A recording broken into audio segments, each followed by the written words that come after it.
আজকে তোমাকে সিমাই দিয়ে দারুণ মজার একটা নাস্তা বানাই দেখাচ্ছি। কুটুমরা যদি আর না কয়ে বিলে হঠাৎ করে তোমাকে বাড়ি চলে আসে, তাহলে আর ঝমাঝম 5 মিনিটে নাস্তাটা বানাই দিতে পারবা না। ঘরে শুধু একটু সিমাই, চিনি আর একটু ডিম থাকলেই আছে।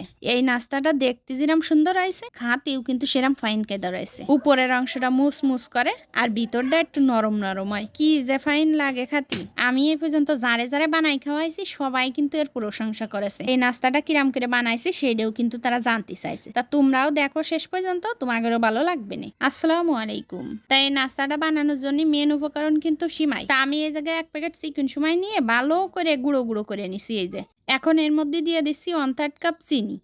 তা চিনিটা কিন্তু তোমরা একটু কম বেশি করতে পারো। আর সাথে দিয়ে দিচ্ছি নারকেল কোড়া 1/2 কাপ। নারকেল কোড়াটা না দিলেও চলবে না, তবে নারকেল কোড়া দিলে কিন্তু এই নাস্তাটা খেতে বেশি মজা হয়। এরপরে দিয়ে দিলাম 2টা ডিম ভেঙে, আর সাথে দিয়ে দিচ্ছি 2টো এলাচ গুঁড়ো, যাতে ডিমের গন্ধটা না বেরোয় আর সুন্দর একটা ঘ্রাণ বেরোয়। আর দিয়ে দিলাম স্বাদ মতো লবণ।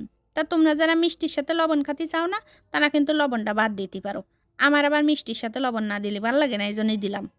এখন আধা একটু ভালো করে আলতো করে মাখাই নিচ্ছি, নিয়ে আধটা ভালো করে ধুয়ে নিছি আর হাতে একটু তেল মাখাই নিছি। এখন এই যে আধে সাইপে সাইপে একটু গোল বলের মতন বানাই নিলাম প্রথমে।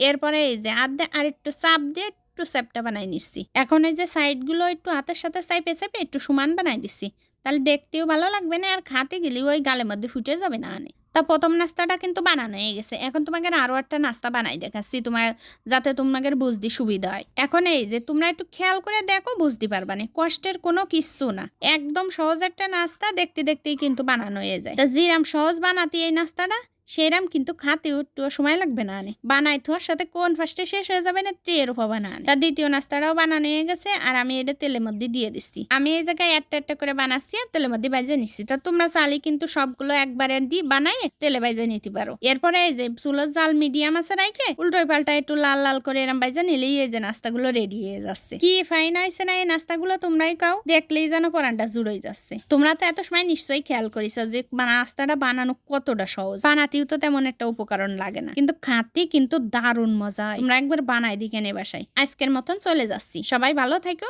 আল্লাহ হাফেজ।